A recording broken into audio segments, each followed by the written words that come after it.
Welcome back to your Kansas City Royals Spring Training Special.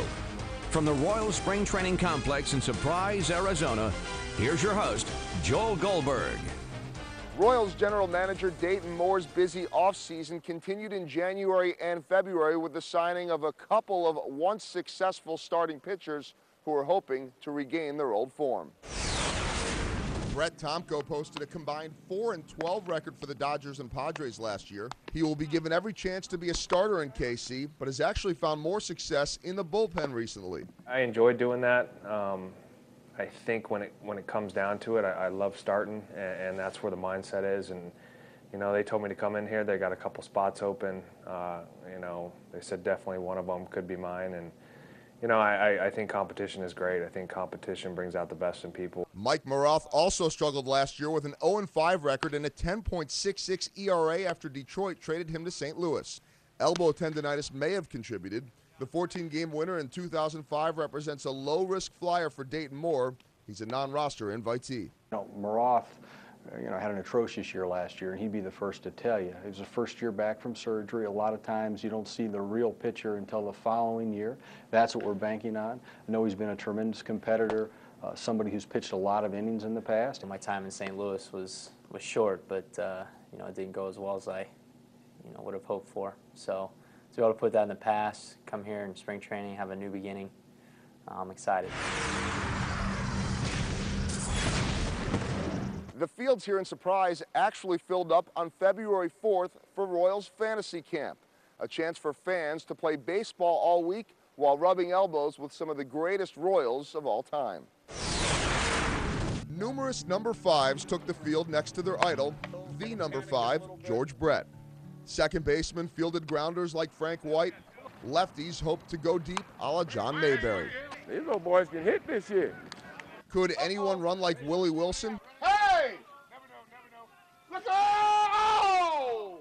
Just trotting to first base without pulling a hamstring would present challenges.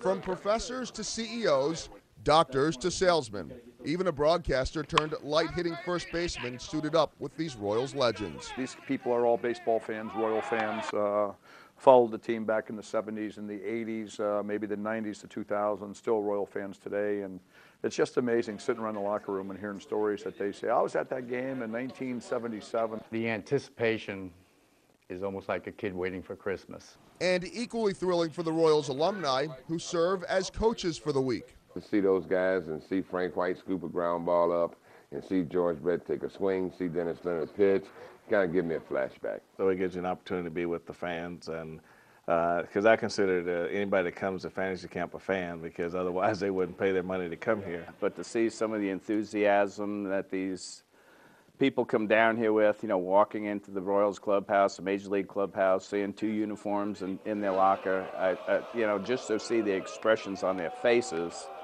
it's just amazing. Former ball players together can only mean some tall tales to tell. Some of those stories like, I don't know if I was there for that. I was there those years, but I don't remember that. But it's really good to have that past and have guys bring up stuff that click in your mind that you haven't thought of in years. I look forward to this week. There's nothing like having guys down here that have the common bond of the love for the game. Coaches pitch to their own team. Imagine facing Dennis Leonard, or even George Brett for that matter. My first day, George Brett's hitting me ground balls. I'm like, this is George Brett, Hall of Fame George Brett hitting me ground balls.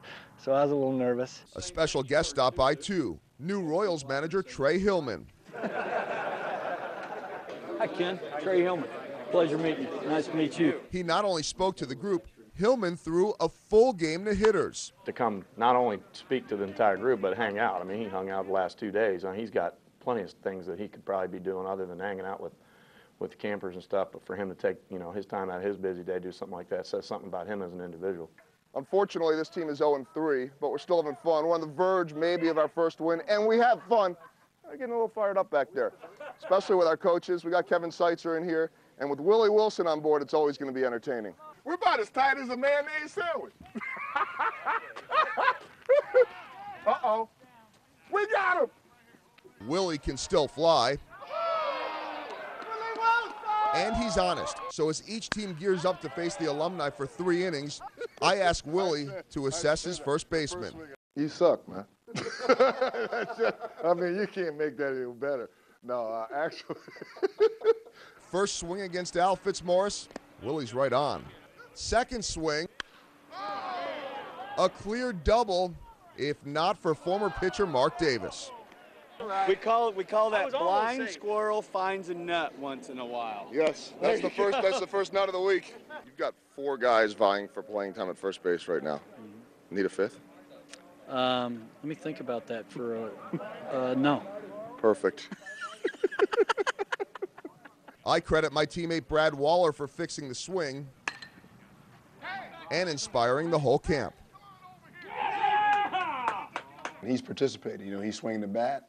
He pitched today. You know, he's involved. An indescribable week of baseball. Oh, no, Frank!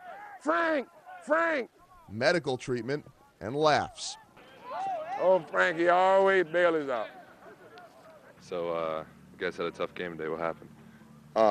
We were terrible, but we came back in the second one and won. Time for Alex to get back to baseball, me to broadcasting, and the rest of the group to reality after a lifetime of memories. This is a week that you're really in a dream. Everybody down here, I would think it's something they've wanted to do since they were 8, 9, 10, 11, 12 years old, play in the majors.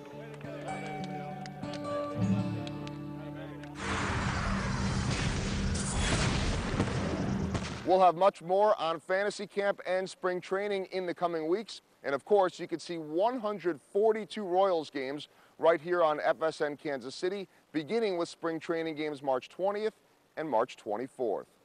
I'm Joel Goldberg. Thanks for watching the Royals Spring Training Special on FSN Kansas City.